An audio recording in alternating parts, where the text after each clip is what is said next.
Hello.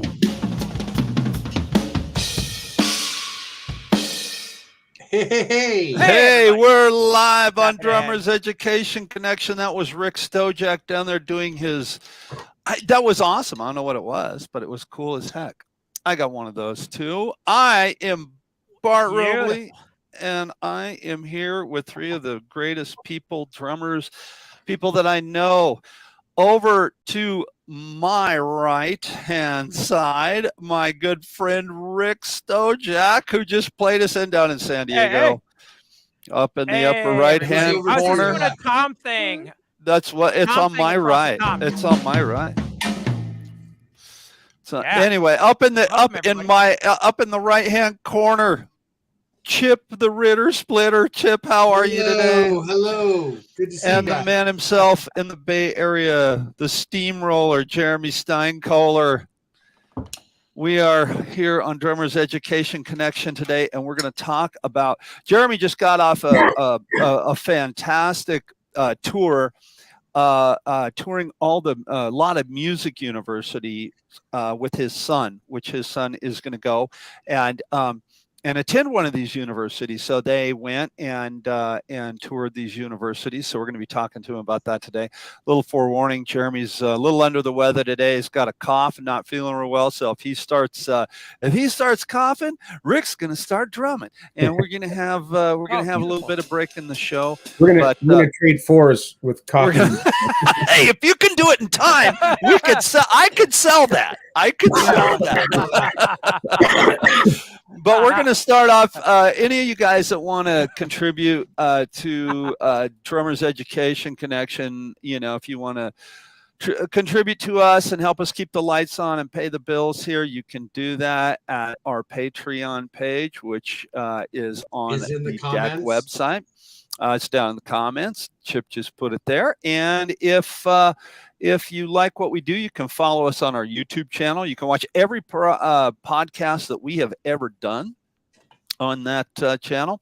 And then here at the top of the show, another thing we've been doing is a thing called Good Things. And what we do is we just kind of talk about some stuff that we each individually have going on and what we've been doing in our own drumming and personal lives and cool stuff that's going on. So I'm going to start with the guy that was going to be doing a lot of talking today, just to give him a little test run, make sure that he doesn't hack up a lung or something like that. Jeremy, what do you got going on that's some good things? What's happening in your world, my friend? Lots of good stuff. Other than being sick, I had a great week of college tours on the East Coast, which we'll talk about, but I'm coming back. I've got 3 rehearsals and 3 gigs this week. So looking forward to playing again. What else?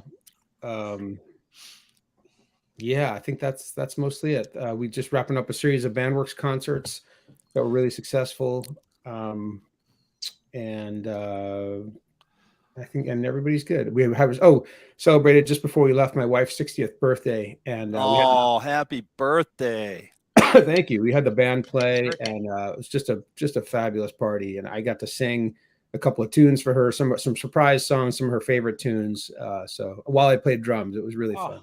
Did you sing That's Michelle? So cool. I did sing Michelle. Yeah. Nice. Did you sing it and play it? That one I didn't play. I had a guest come up and keep time while I got in front and sang it to her, so I could be on the song. Oh man, that's so cool. That's so cool. Oh, okay, Chip, what about you, buddy? What do you got going on with that's good in your world? Things are going good with my students, man. I got one of my students got signed to Peisty as an artist, and that's very cool. And I've got a show coming up on April 30th on Sunday and on April 24th as well with Lisa Ote and the Desert Divas. They're coming to town, and I'm going to be the drummer, and I'm going to play those 2 shows, and I'm getting ready for them and practicing up. Things are good. Excellent. Rick, how about Rick? Rick is the positive energy hand grenade, man. What do you got going on down there in San Diego, bud? Man, the electronics are coming together here at this studio. Everything getting mic'd, everything's getting mic'd. Everything worked today. All the audio, all the video. And I'm using this OBS software, which is hopefully making things easier and smoother audio and video wise. So it's been a long road to get all the technology together. So I'm excited to start making some videos. I had a student come in and shoot a video on my kit with this angle, and she's going to submit it to the Hit Like a Girl drum contest. So Right on. it's fun to be able to provide that for a student environment for them to record. So yeah, it's Very fun. cool. Very Well, cool. I have a student that just tried out for Hit Like a Girl. She submitted a video as well. And so I'm really super excited about that for her. Students are doing great. We've got a lot of stuff going on there. On my personal note for me, what I'm going to do is I'll announce this now is the first Saturday of every month, starting next month, I'm going to do a video that will be live on the Drummers Education website. I'm going to go live and just do a quick 5-minute drum lesson video, and it can be maybe it'll be a playing video, maybe it'll be something like I did while we were on tour, just giving a little shout out of things to watch out for while you're on the road, or how to do something while you're on the road. So I'm going to be doing that. Sam Morrison Band, as usual, staying pretty busy. Got a show, private party on Saturday and Friday night. We're playing down at the Rock Yard down in the Palm Springs area. So if you're in the Palm Springs area, come out to the show. I think downbeats at the show starts at 7. There's an opening act, and I think we go on at 8. Maybe 9, I don't know, but we're playing Friday night. Also, starting some new stuff with the Ruins Project, and just had a band meeting on Saturday with the singer and guitar player. And the three of us have decided to move forward with that for live performances as well. So those are going to be coming up.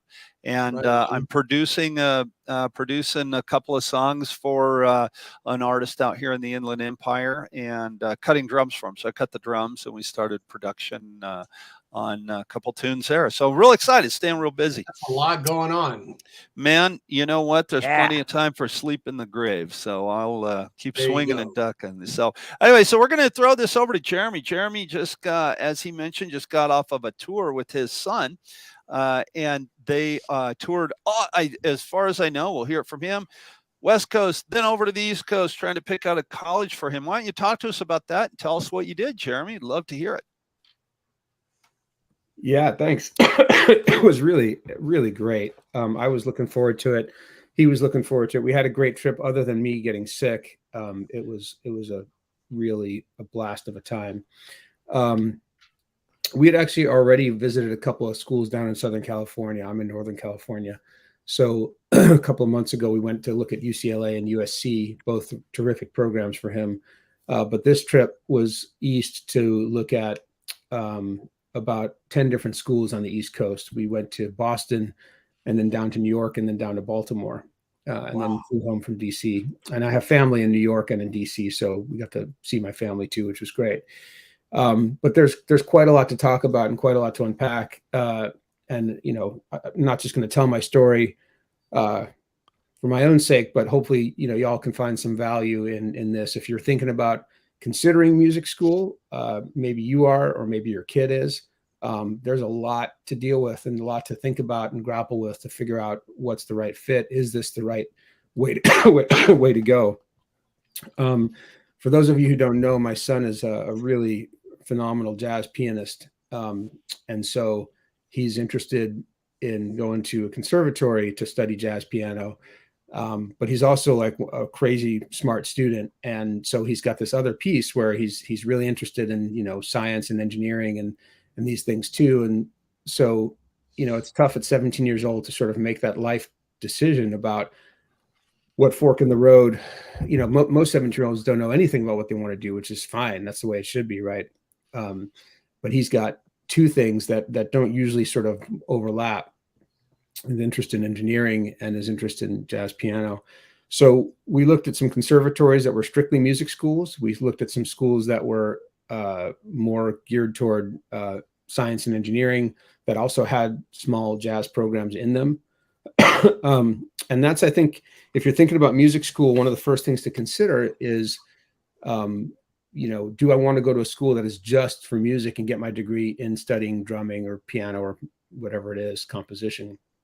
or do I want to go to a school that allows me to get, a dual degree or a major and a minor, or a school that's got a program that can set me up for my future and have a job, but also allows me to take classes and participate in ensembles, as a continuing player. And I get this a lot with my students who are, they've been playing drums since they were, 10 years old, and they're really good players.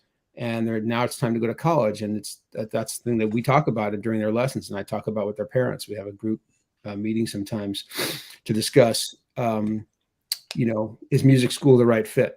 And usually what I tell them is, if you're absolutely positive that this is something you want to do for your life, for your living, is to be a professional player, then go for it, because you're going to get a terrific education, almost wherever you go.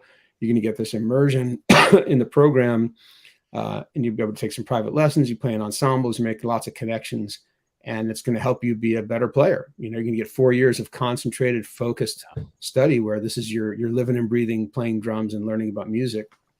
And that's only going to make you a better player. But if you're not sure, you can still be a professional player without going to music school. I ended up getting a degree in literature. Bart didn't go to, and none of us went to music school. Is that correct? Yep. I went, Right. but I did not graduate because I was, and I have professional peers who they run the gambit, like some of them went to music school, a number of them, and then a lot of them didn't. And I don't really think about that when I play with them or listen to their playing. They're all amazing musicians, and you can get there with various paths. You don't have to go to music school. So it is a lot of money. And that's one of the big things we're trying to figure out right now, is how to figure that piece of the puzzle out. But Yeah. in any case, I'll start you at the beginning. Unless you guys have any questions before I jump in. No, go ahead. No, go for it, man. I'm just so intrigued. We'll probably throw some at you as you're going, I'm sure. Sure. Yeah. Feel free to jump in with questions, and any of y'all listening, feel free to chime in with any questions or thoughts about this process. So we started off in Boston, and before I even tell you where we went to visit schools, we stayed at the coolest hotel of all time that you guys, if you're ever in Boston, you got to stay at this place. It's called the Verb, VERB. And I didn't even know this. It's a rock and roll hotel. So really, you get there and you walk in the little, tiny little lobby entryway, and there's an electric guitar plugged into an amp and an acoustic guitar, and anybody can just pick them up and start jamming away. Nice. And they had all of the walls in the hotel, all this rock and roll paraphernalia and memorabilia. Does it have a sign that says "No stairway"? No, but you know what? It did have a sign. It had a sign that said, I took pictures of this. I should have put these up. It said, ice baby, this way. And it said, hush, hush, keep it down now. Voices carry, Nice. And they had every room had a record player in it. And you could take out records from the front desk, any records you want in their collection. You could browse through these record bins, take a bunch up to your room, and just spin them in your hotel room. That's no cool. kidding, like an LP record player, huh? Vinyl, yeah. And that's cool, man. That was hella So cool. every room has a turntable? Every room had a turntable and a little Every amp. room has a turntable. Man. And the seat, the chair that was in front of the little desk was a drum throne in every room. Oh, right on. So anyways, really cool hotel right next to Fenway Park, which was really cool too. We got the full Boston experience. Anyway, okay. So our flight actually was canceled at the last minute. We ended up getting on a red eye later that night and getting into Boston at about 8 a.m. and our first college tour is at 9. So we dropped our luggage off and went right over to Berkeley School of Music and had the tour there.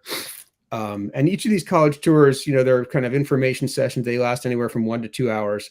And usually there's sort of a presentation by some school representative for the first 15, 20 minutes with some video slides talking about life at the school and what to expect and all the different degree tracks they have, a little bit about financial aid, living in the dorms.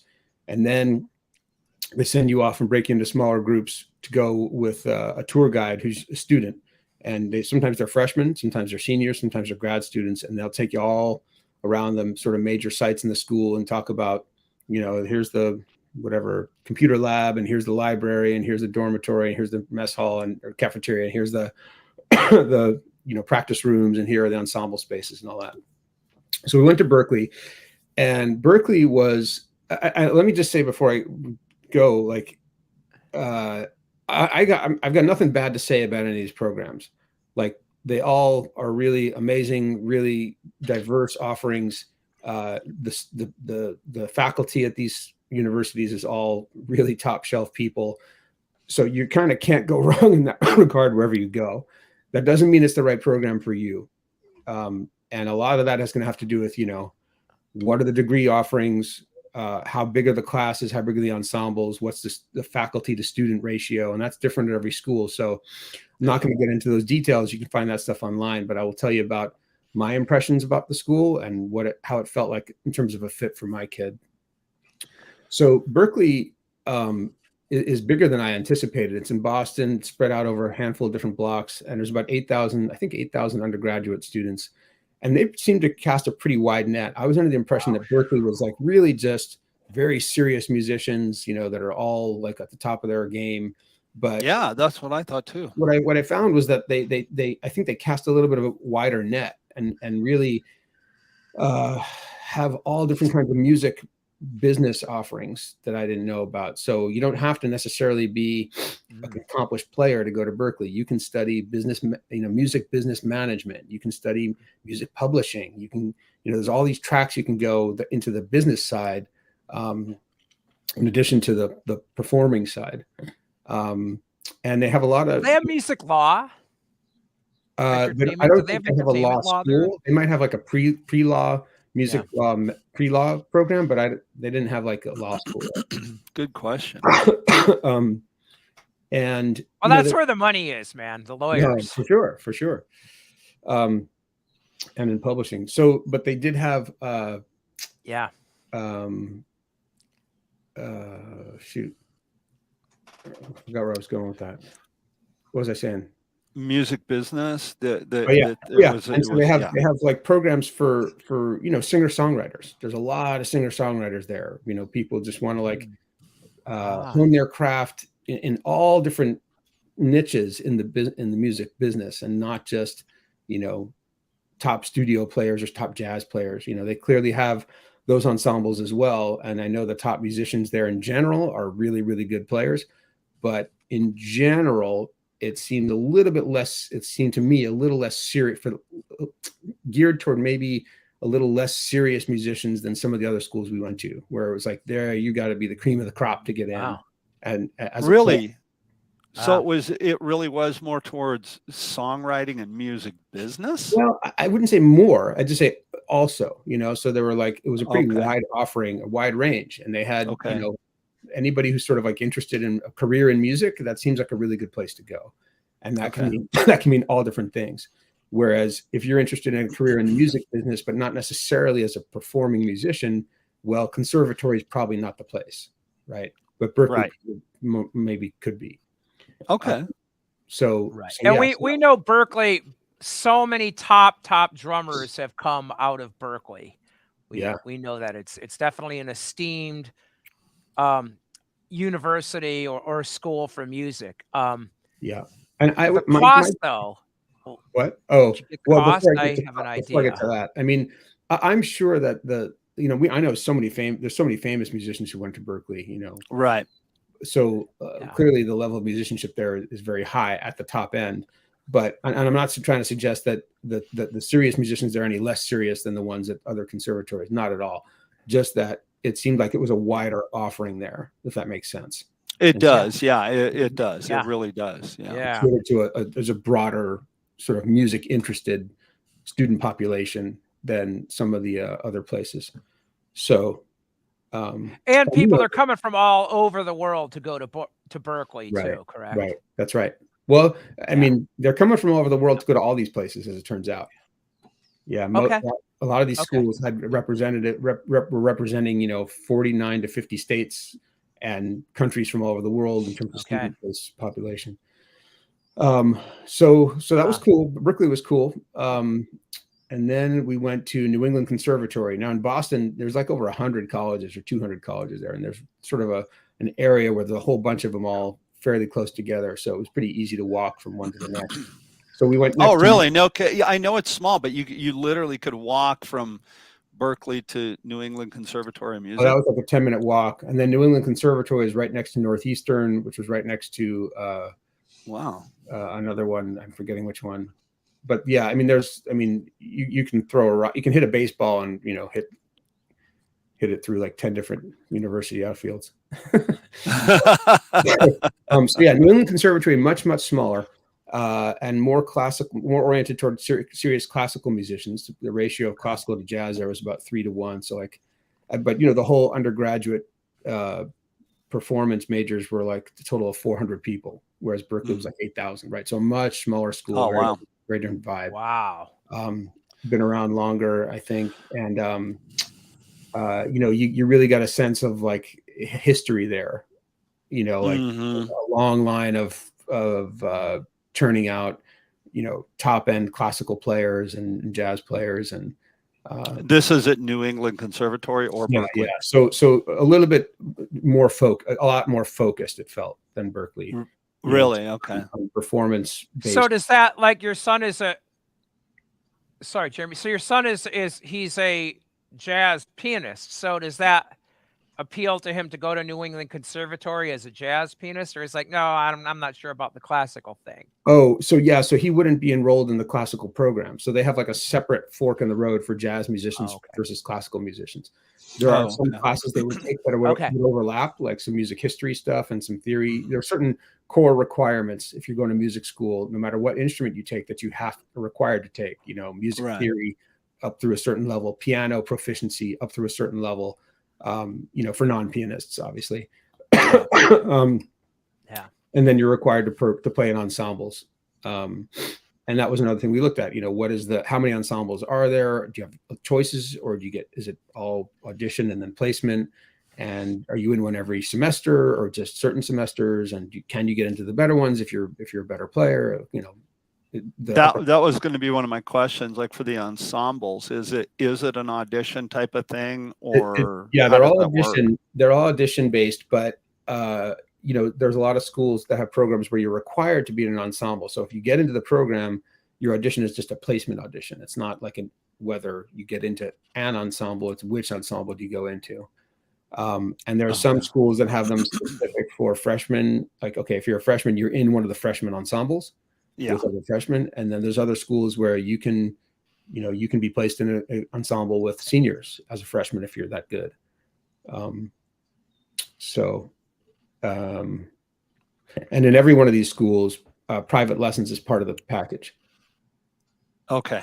So you're taking. So you wouldn't have to pay extra for the private lesson. There are some schools where you do have to pay extra, and there are some schools where it's included in the fees.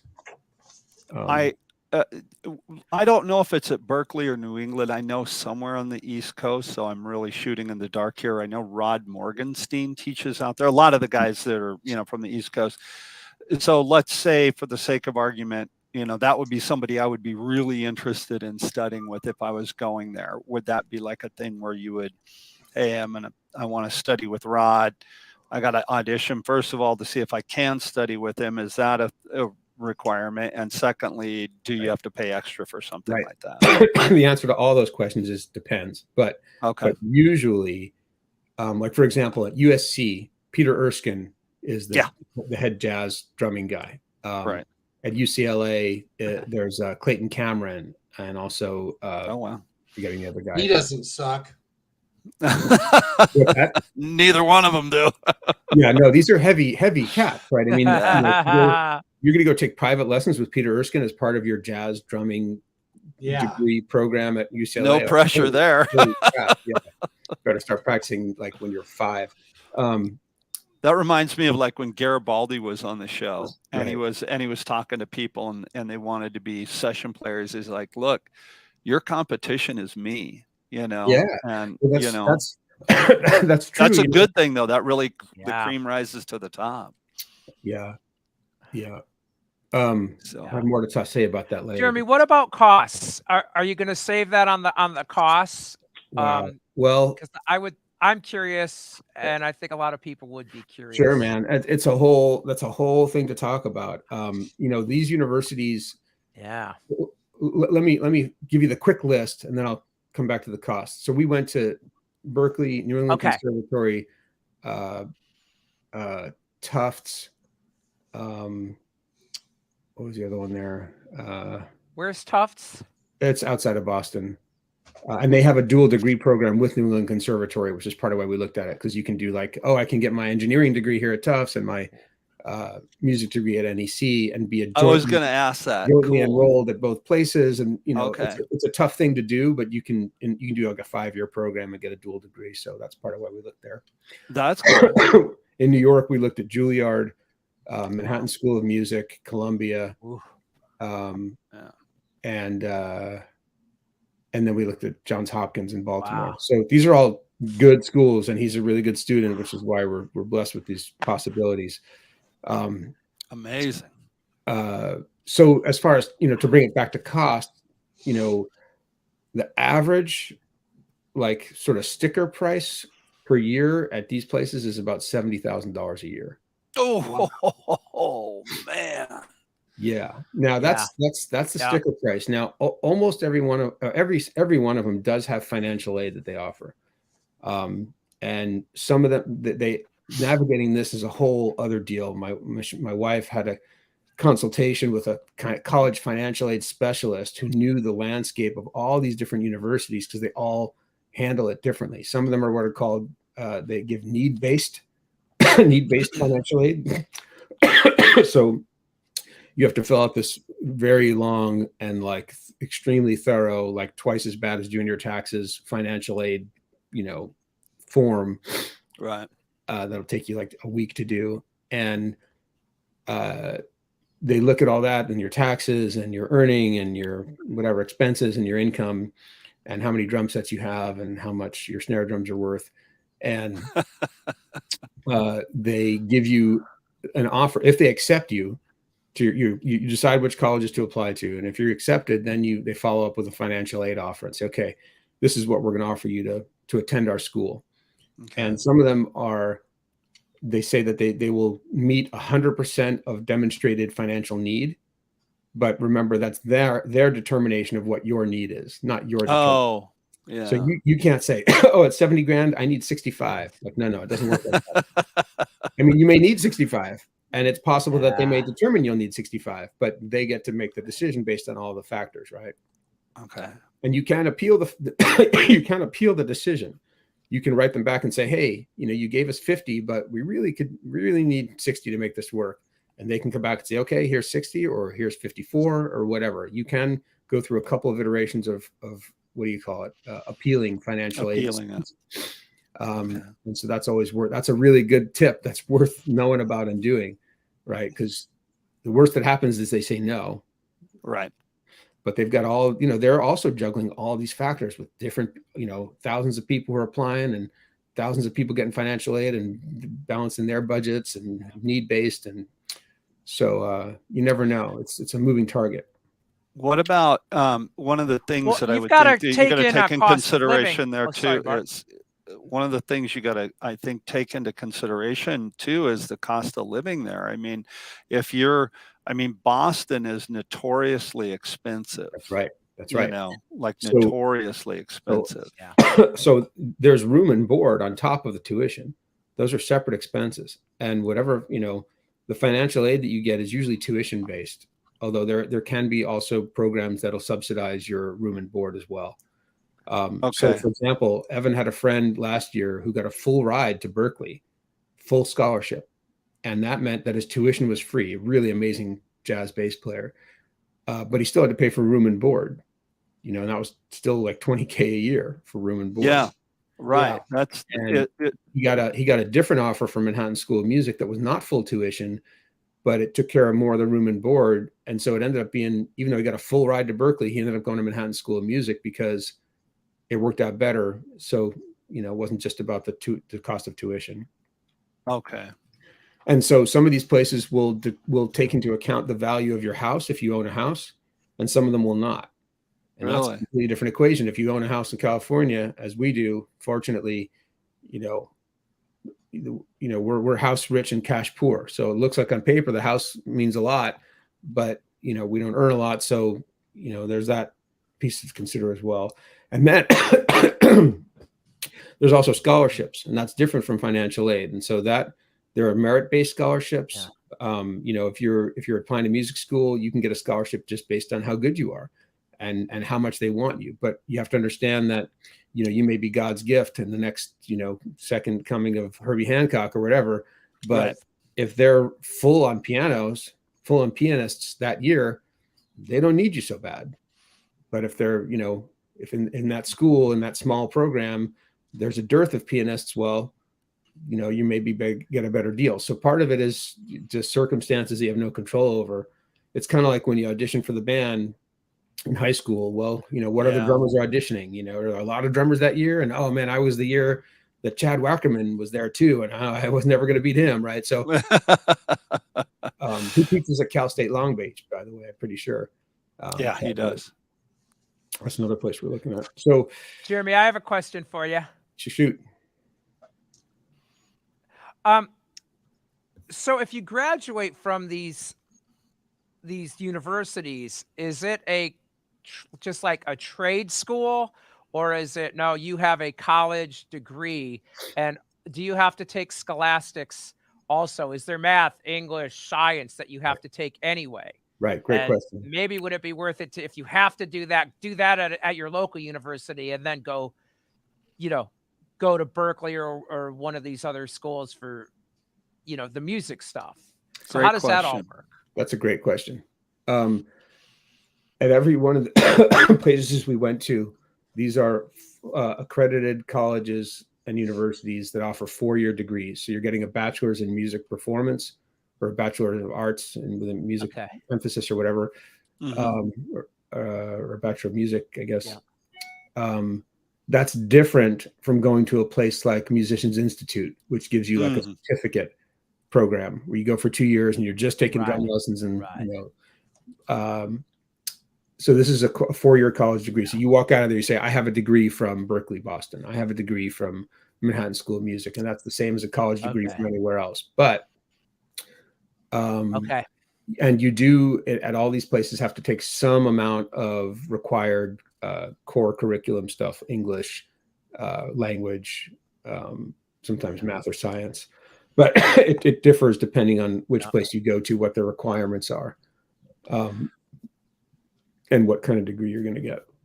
I know when I was going to when I went to Fullerton JC or Fullerton College, and I don't know that if it's still this way. I'm pretty sure it is. I could be wrong, so don't hold my feet to the fire on it. But I know that they were one of the only junior colleges in the United States that your credits could transfer to Berkeley.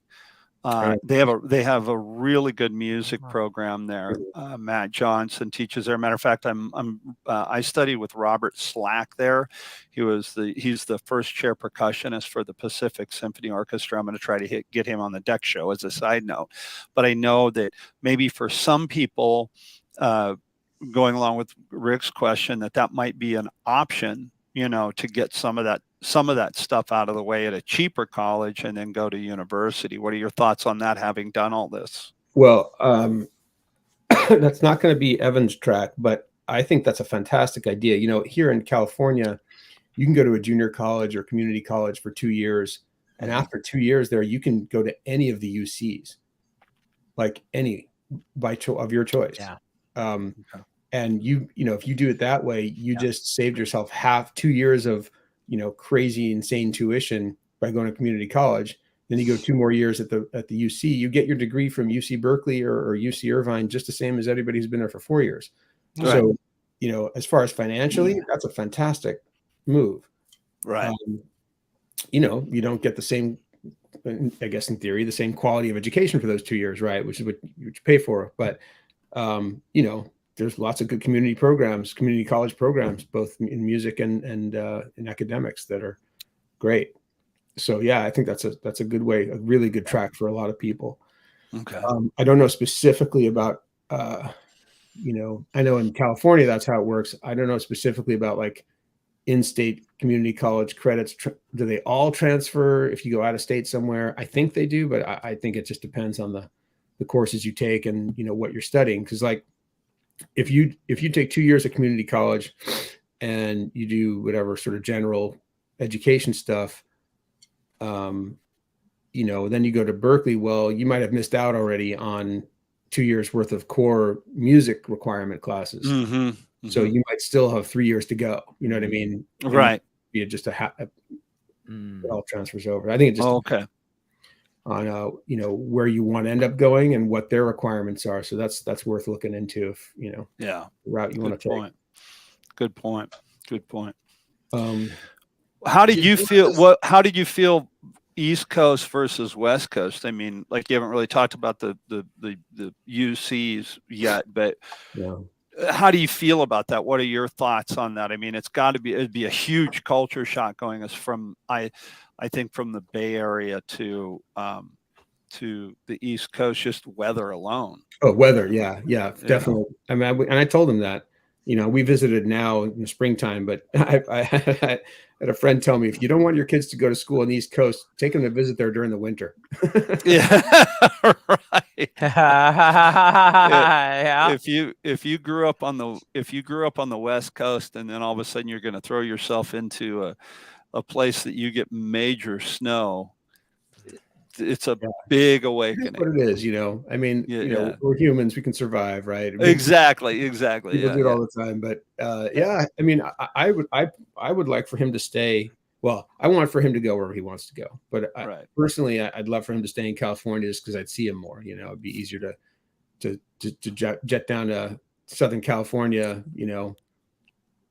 play a show with him and come back or whatever, than all over the East Coast. Right. It's more costly to send them back and forth every time, multiple times a year. I mean, that's not a joke. That factors in for us, that financial consideration. Yeah. But I mean, the other piece of it is that in state, if you don't know this already, if you go to college in the state that you live, it's much, much cheaper than going out of state in general,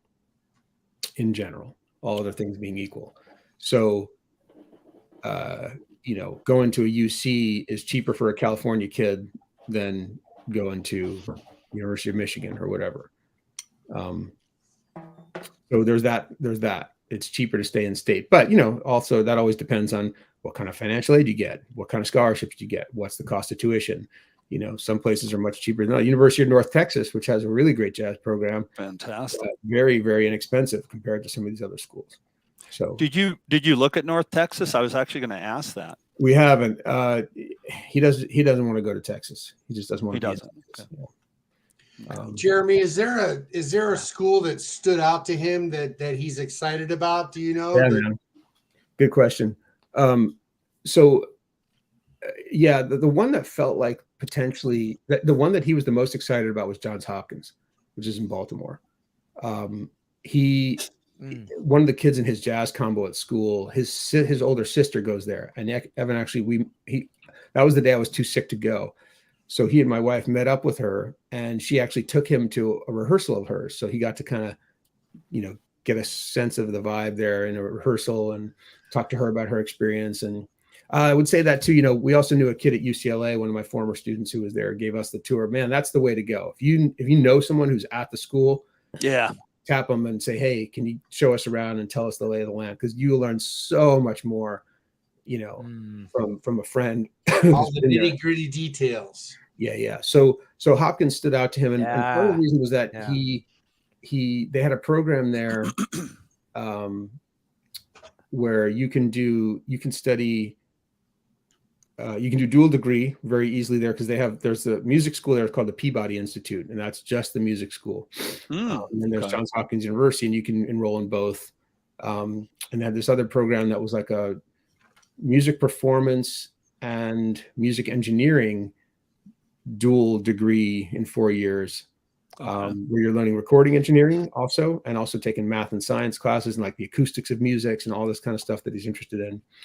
And you can get that in 4 years. And if you maintain a good GPA, you can then get your master's degree in 1 more year. So you can do a 4 years dual major, and then in 1 more year, get your master's in whatever aspect of music you want: composition, education, music performance. So that was appealing to him. And then Manhattan School of Music was also felt like a good fit, and Columbia too. But maybe less so Columbia, just because I could do a minor in jazz studies, and they've got lots of ensembles. There are like 17 jazz ensembles there, but you can't like get a degree in jazz there, as far as I could tell.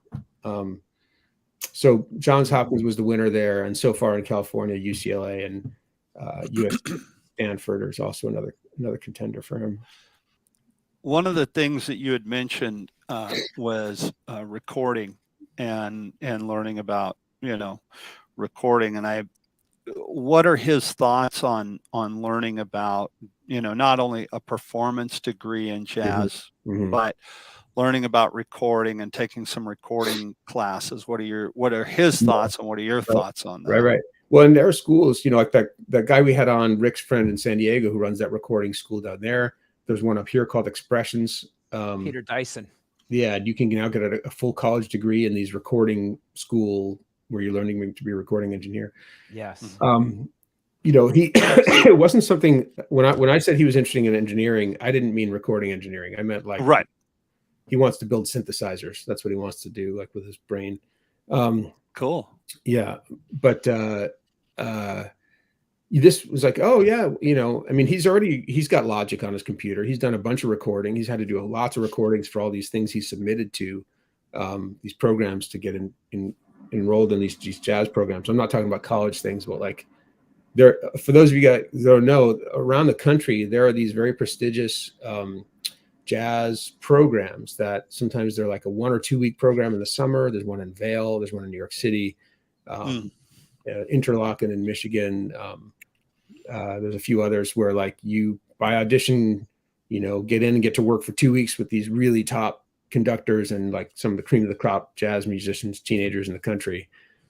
Some of them actually get to tour around the country or tour around the world a little bit for just a couple weeks. And so he's submitted for a bunch of those as well. I lost my train of thought. What was the question? About engineering. Yeah. So he's had to do a bunch of it, and he's recorded some. He's been in the recording studio 5-6 times now with different ensembles, for like high school recording sessions, whatever.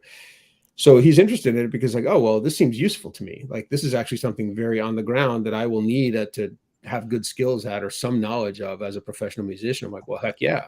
I mean, I learned the home recording thing during COVID, right? Even though I've been in the recording studio, whatever, dozens of times, like that was my first foray into like figuring out the dials and myself and switches and all that. Right. And super useful. So yeah, it appealed to him. That was part of the appeal of that program at Hopkins. Was like, oh, I can learn some valuable real life skills that are not just about playing the piano that could be of use to me. But he doesn't want to be a recording engineer. I feel like that people going into this should be going with their eyes wide open about a career as a musician. And I would say that the playing is half of the skill that you need. As Bart brought up, the audio engineering is essential. I think in this day and age, being able to use video and know lighting and video is another factor. Social media marketing is completely essential. Bart graphics, look at the amazing artwork that Bart makes for his career and for D.E.C. I think all of that stuff is essential. And I think also, I'm a big proponent of electronic drums, for drummers. So I'm just wondering I would look into each of these universities and say, what am I going to learn in those fields with the assumption that my playing is half of what I need to be successful. So that's what I would look at. Yeah. I would say, it's more than half, but I appreciate your point. In other words, like the playing has to be more than half of what gets you to where you need to go. But all those other Right, things yeah, are critically important. And there are some schools like Berkeley, I Yes. remember, had lots of classes in those kinds of things. Social media marketing for musicians, like that was a thing they had. Yeah. Right? And there are a lot of the Yeah, schools that's that are cool. really trying Yeah. to help set you up. They have like career guidance centers that are full of musicians who have done it, like us, right? So people like us work in Yeah. these centers and have careers as players and teachers or whatever, and also help these kids learn, what they need to do to actually be employable and not just a good player. And Right. there are some schools like, for example, he went. Oh, I forgot to tell you guys this. When I was in New York, my wife took him to look at Juilliard, and I let them go do that on their own. And in the meantime, I had coffee with Daniel Glass. Oh, right on. How was that? How fun. Yeah. Damn, yeah. It was great. It was great. Yeah. It was a pleasure to hang with him and connect best. again and talk about all the stuff he and I had going on, and share some frustrations with whatever career stuff, but also talk about how lucky and fortunate we were to have done what we've done. And it was great. He's such a down to earth guy, such an amazing drummer, and also just a cool dude. So I really enjoyed connecting with him again. Yeah. We should get him back on the show for sure. Oh, I would love If you to have guys him back on haven't the checked show. out, check out the Daniel Glass podcast. It's on Drummer's Resource. Daniel Glass has his own podcast.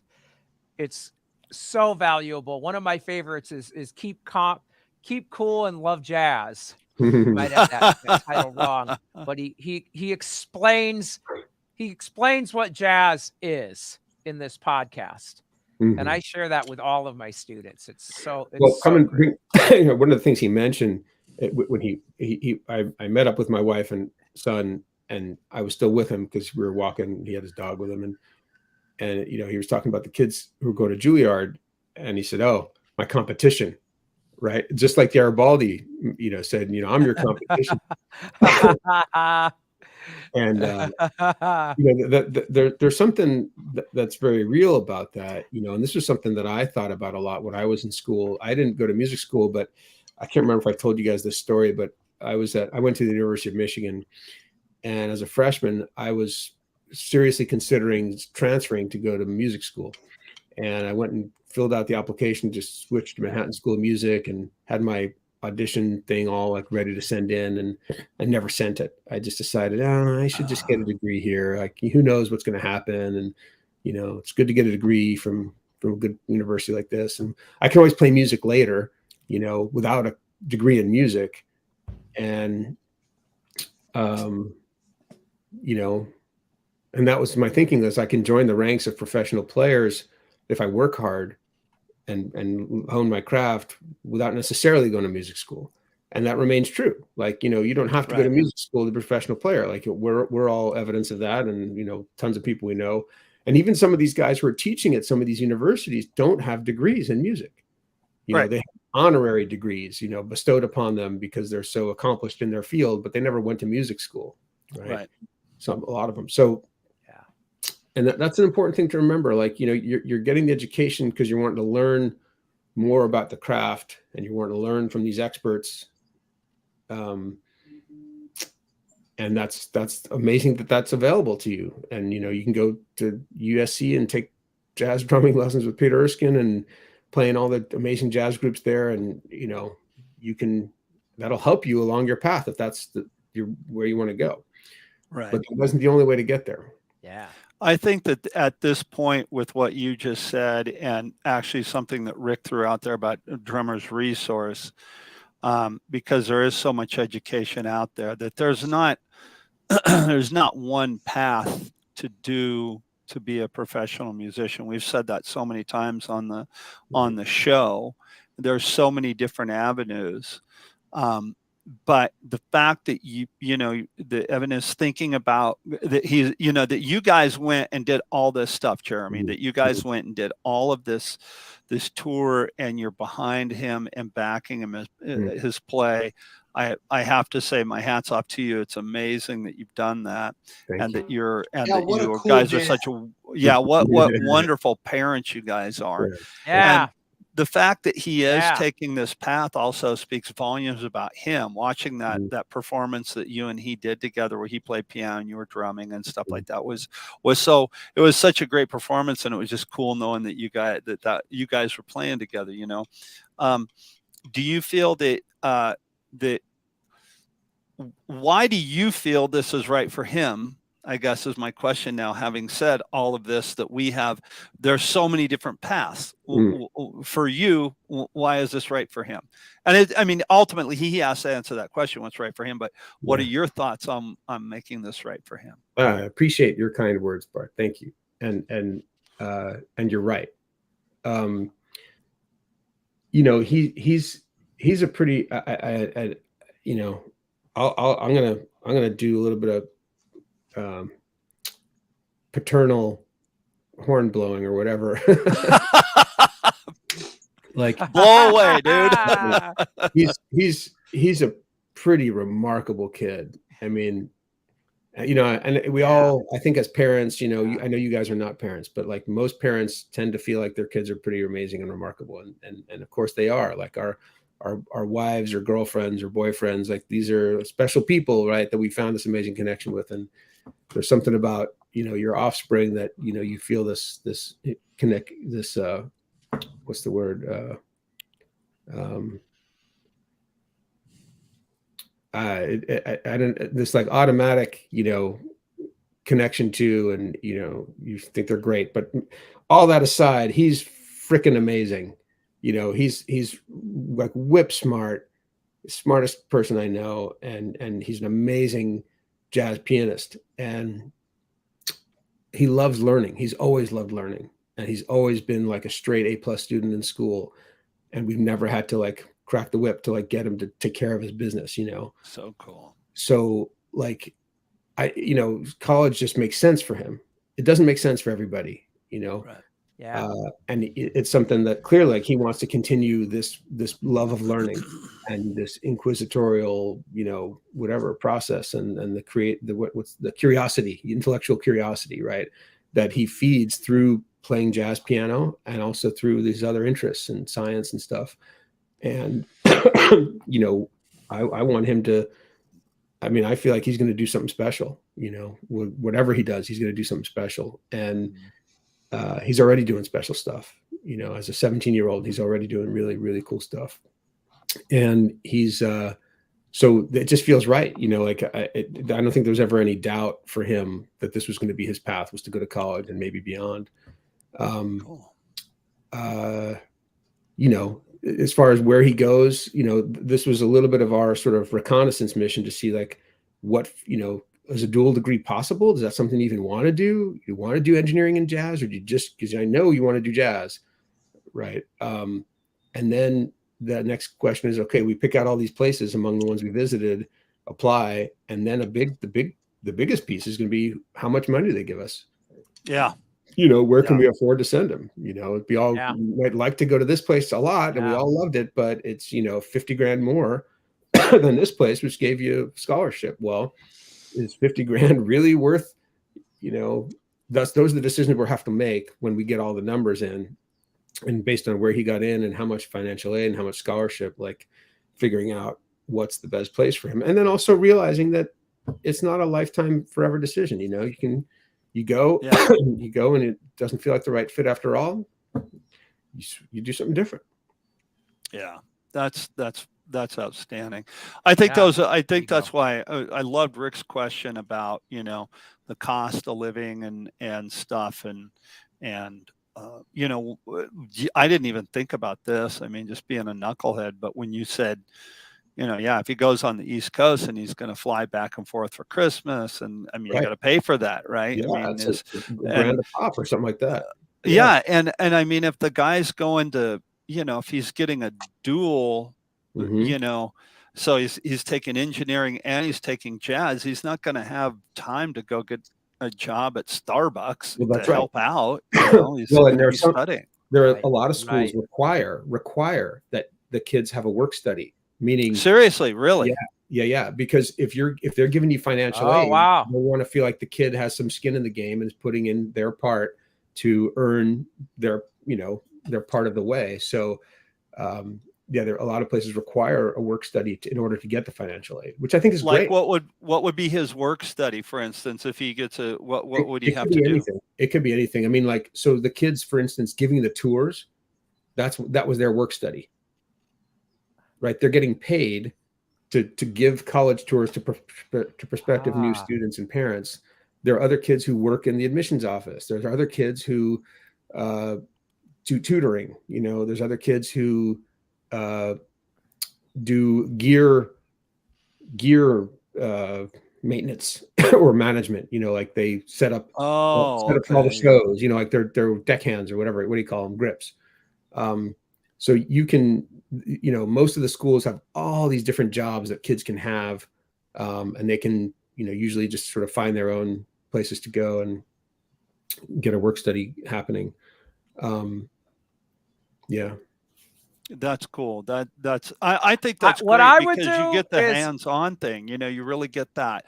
You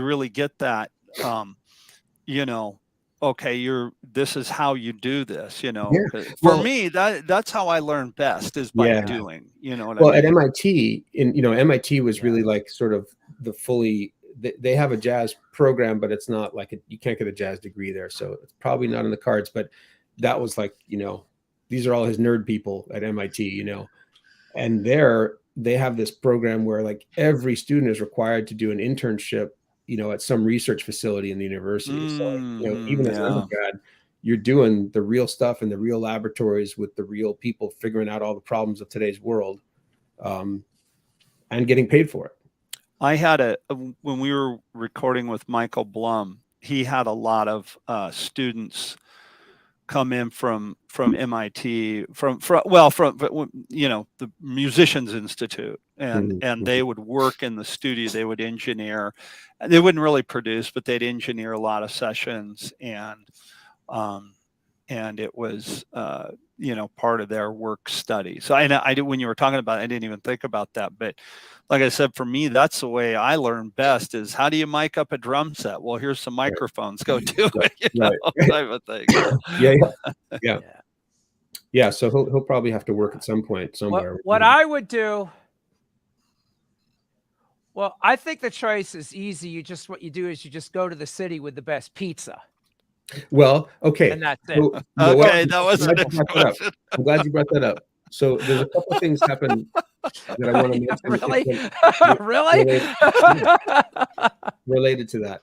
The first one was, you know, one of the things that he was considering, you know, as far as like, how can I make money when I'm going to school is playing gigs. Right.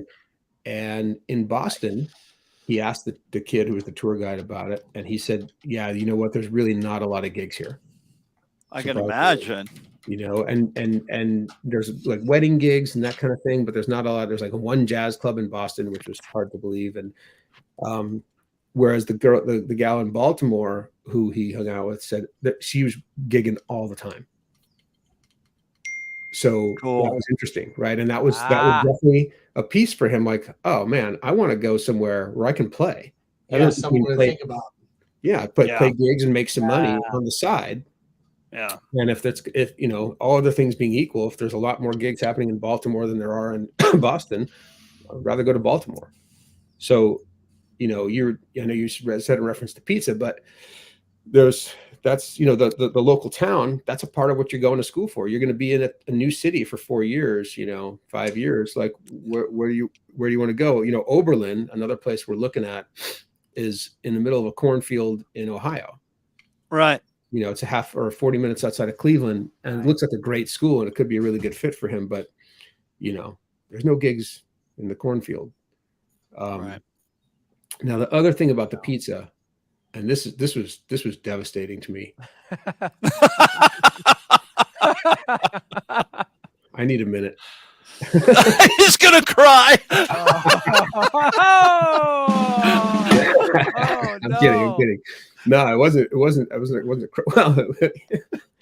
so, you know, we go to New York, right, where I grew up and where I had my favorite pizza place that I ate all the time when I was a kid, Italian Village, and we're coming in late on the train from Boston, and we're not going to be able to see my mother and sister that night. We have breakfast with them in the morning, and then go right on the tours. But I say, oh, we're staying at a hotel. It's only like a mile from this pizza place. Let's get a pizza delivered when we get to the hotel, and then we'll be able to have my favorite pizza of all time, right? Uh-oh. Yeah. Well, I mean, it was good. It wasn't like as good as I remembered, but it was good. And Michelle was like, I don't like this pizza. No. Oh. And I was just like, yeah, it's horrible. Yeah, it's horrible. That was the worst part of the whole trip. Oh man. That's horrible. Oh, That's horrible. Well, I'm sorry you had that bad experience with this whole thing, Jeremy. Yeah, that sounds pretty rough, man. Yeah, thanks, you guys. I appreciate the support. I mean, you talk a big game about this stuff from your childhood, and then you go back and it doesn't quite live up to what you remember. And yeah, time for things change over the years, my friend. Right. Exactly. Well, guys, Jeremy, thanks so much for sharing all your stuff with us, man. This is a great episode, and I think this will be a really good one to kind of point people to watch when they have a student or son or a daughter that is getting ready to graduate high school and go on to music school. We could use this as a resource for people years from now. Hey, go watch this episode that we did on deck about this. This has been a great episode, so thank you for taking time to share that with us. We want to real quick, as a personal shout out here, I want to watching here on Facebook, we've got I put a thing up on deck the other day about my friend and longtime student Steve Gutierrez and his wife Wendy. Wendy's in the hospital right now up in the Washington area, up in the Seattle, kind of outside of Seattle area, and she's been she had COVID and has been in a bad way. And I asked people to, send out good vibes and prayers for her and stuff. And we got a lot of that. She's doing better. They're watching right now. So we want to send a shout out to them and say, thanks for all your support, guys, and watching us. All the guys, thank you so much for that watch the podcast and follow us and everything like that. Means the world to us. Next week, we got a great show. Stevie D. Stevie plays with David Gilmour, Don Felder.